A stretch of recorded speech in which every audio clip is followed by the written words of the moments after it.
Qin Shi Huang is officially in Rise of Kingdoms, and while I don't have him unlocked on my main account right now, I do have a few testing results that I've seen. I do know his best pairings, and I obviously know a lot about his skills, so today I'm going to be doing a Qin Shi Huang in-depth guide, going over his best pairings, his skills, his talents, if you should even invest in him, and a few extra tips and tricks along the way. So if you're interested in Qin Shi Huang, maybe you want to expertise him, maybe you're an Archer main, you definitely want to stick around till the end of the video. Now, starting off, as always, with these videos, well, we're going to start off a little bit differently today. I don't have Qin Shi Huang unlocked because I'm about to go on vacation and I'm pre-recording like 10 or 12 videos before I go away. And as you can imagine, I don't have much time to play Rise of Kingdoms right now. So, I don't have him unlocked yet. I'll probably unlock him once he comes to the Wheel of Fortune, which he eventually will. I just haven't had time to play his event. Maybe tomorrow I'll get some time and I will play it. But as of right now, I don't have him unlocked. But I do have the gold heads to expertise him once he is fully out. With that out of the way though, let's just start off by going over Qin Shi Huang's skills. We're going to start off with his active skill. His active skill is a bit different to every other active skill in the game. You might think, oh, this looks like a normal active skill where he's just giving himself an effect. The way he triggers it is very different. Qin Shi Huang's active skill is triggered by rage consumption, not rage usage. Because we'll notice as you move through Qin Shi Huang's kit, he consumes his rage very often. Like, he's going to use his rage up, and that's what's going to trigger his active skill. Now, keep in mind, I think either way, if he's run secondary or primary, it's going to work the same. It's just rage consumption will trigger the active skill.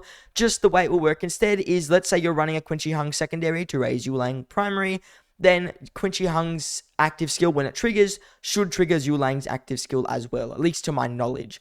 Other than that, though, the way his active skill works, he's going to gain the Eternal Emperor effect for 10 seconds, and whenever he deals direct damage with a basic attack via his second skill, he's going to deal 60% of that damage to 5 other nearby enemy troops. Basically, 5 target circle AoE with 60% of the damage that his next skill deals, and his next skill is called Iron Pierces Bronze. Whenever this commander's troop launches a basic attack, he's going to spend 100 rage to convert the damage he deals into direct damage. This damage is equal to 100% of the troop's basic attack damage factor. Now, keep in mind, the way this is going to work is whatever normal damage he deals, he's going to turn that into a literal direct skill damage. So it's going to be boosted by skill damage, not boosted by regular types of damage. So, for example, we're not going to be boosting his damage through just normal attack. We're also going to boost it through skill damage bonuses as well. Now, it should stack with normal attack because it's going to convert his basic damage into direct damage.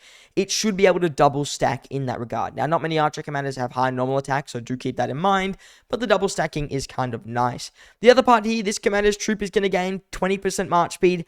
I think this is 30% defense and 20% health, and if he contains only archers, he's going to have the 20% health. So basically, he's going to have 20% march speed, 30% defense, and 20% health, and that extra little bonus there where consuming rage, he deals direct damage. That is really, really good. Definitely a very, very strong skill to have.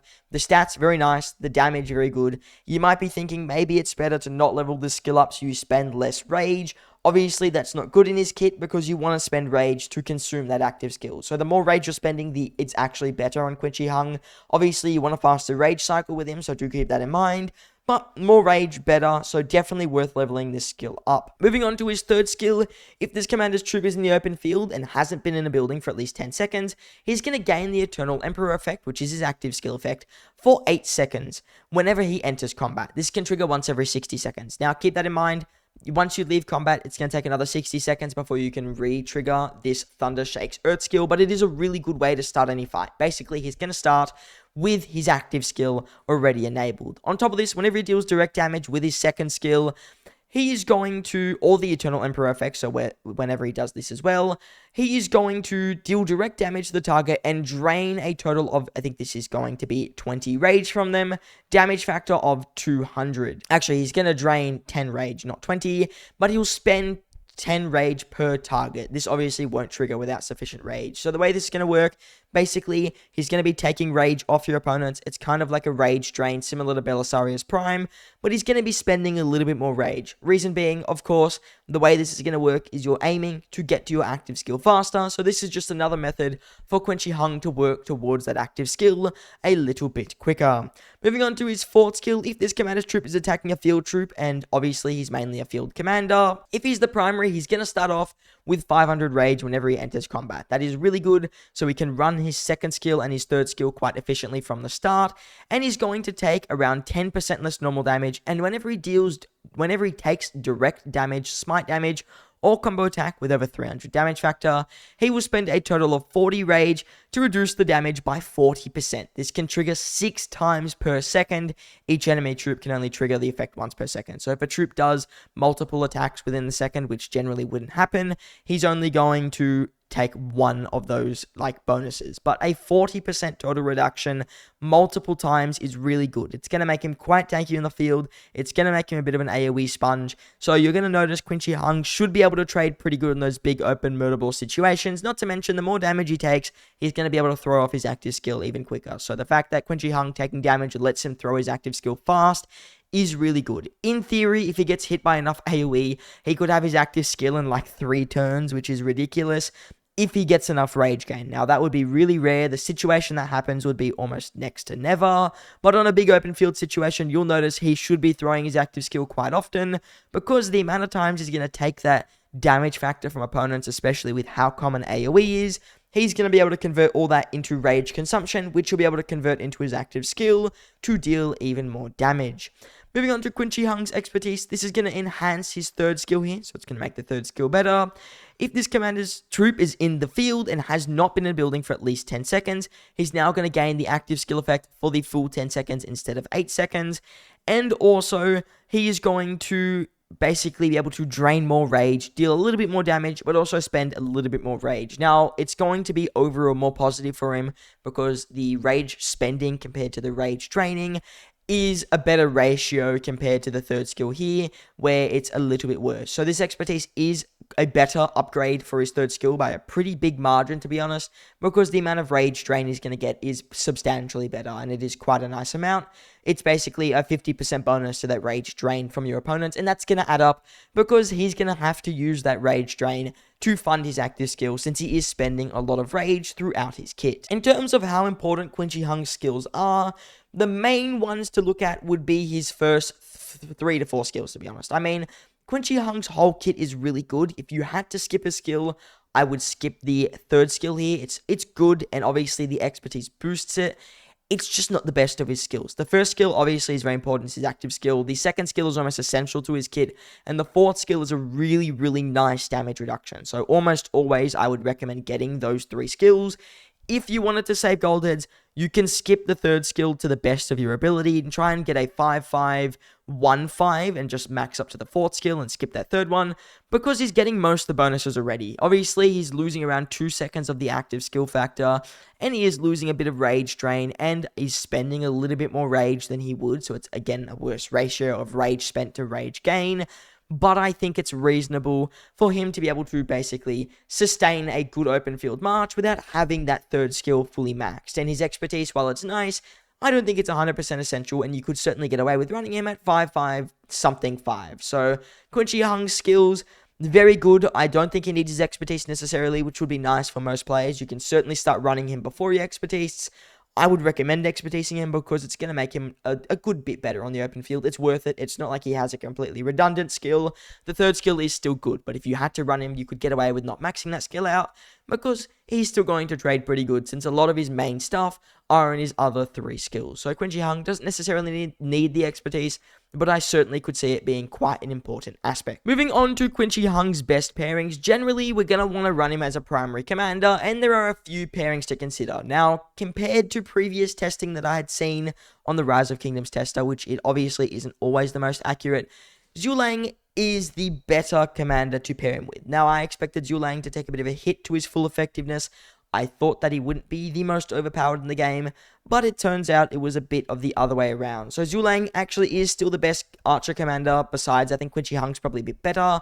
Zhulang is the better commander in this situation. So Zhulang with Qin Shi Huang, Zhulang generally as a secondary to Qin Shi Huang is going to be a really, really good march. And again, you want to run the Zhulang as a secondary, Qin Shi Huang as a primary. All of Qin Shi Huang's pairings, he has to be a primary. It's how he works best.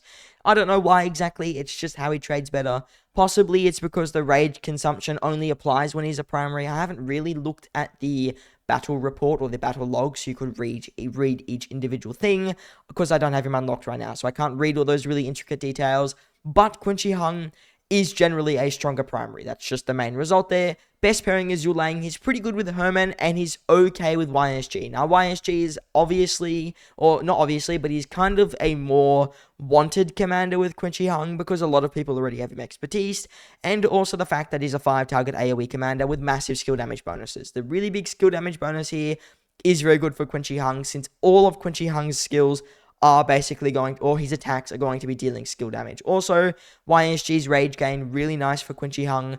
Again, it's going to make him a stronger open field commander, and it is good to see. Herman Prime, also a viable option because his AoE poison is going to be quite nice with Qin Shi Huang, since Qin Shi Huang's attacks can be full AoE pretty much for 10 seconds. So a full 10-second AoE is really, really nice to see.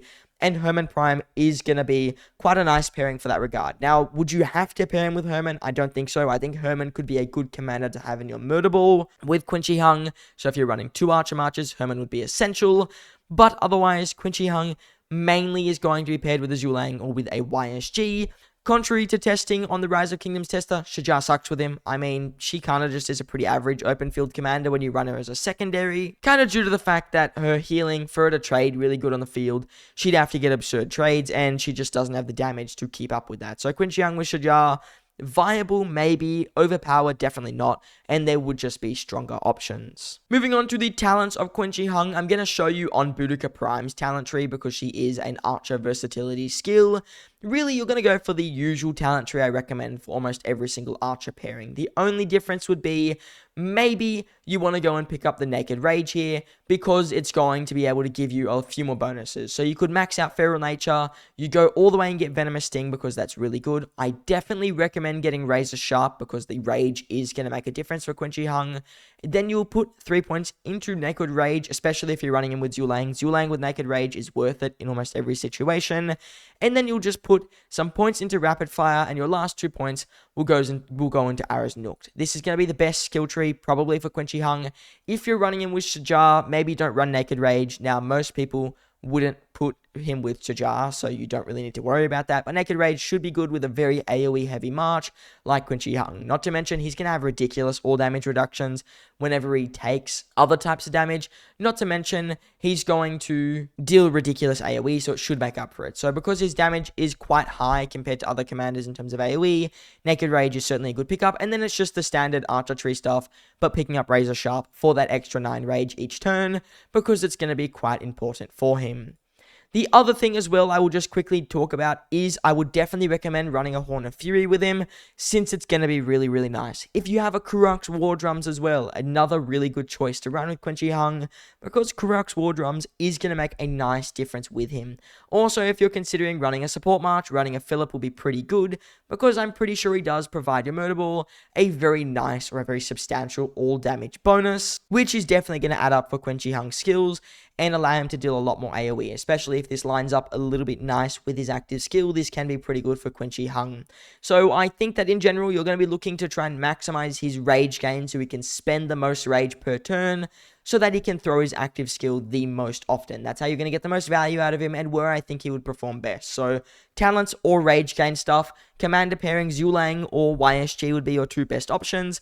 Generally, I think most people will run around 2 Archer Marches nowadays because of how good Qin Shi Huang is. You could run Qin Shi Huang with YSG and a Zhulang with a Herman, and you're in a really, really good position. You've got Herman's AoE poison, which will make Qin Shi Huang stronger. You've got YSG's amazing rage gain to go with Qin Shi Huang, and Zhulang Herman is still a relatively decent march. So Qin Shi Huang with Zhulang or with YSG is your best option. In my opinion, you're going to want to pair him with YSG and then run a Zhulang with a Herman Prime. So now on to the final question, or one of the last questions for today's video.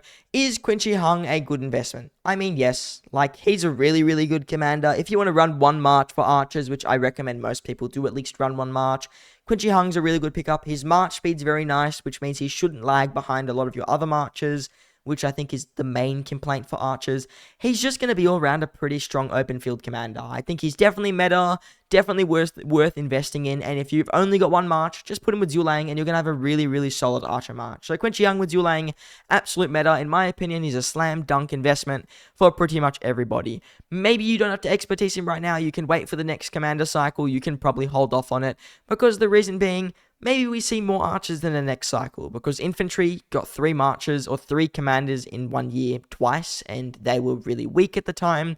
Archers are kind of like the new infantry, at least until the release of Qin Shi Huang, so there's a chance we do see a 3rd commander come out for archers in the near future. So possibly hold off some of those gold heads and wait a little bit if you can, otherwise invest in him and he's going to be perfectly fine. And when I make my investment tier list, you'll notice he's going to be at the S tier. So Qin Shi Huang, really, really good, in my opinion. Definitely a very nice investment. Now, if you enjoyed today's video, I want to ask you guys for a very small favor, and that is, consider subscribing to the channel. It's completely free, super easy to do, and it really does help me out. Other than that, I just want to say thank you all for watching, and I hope to see you in the next one.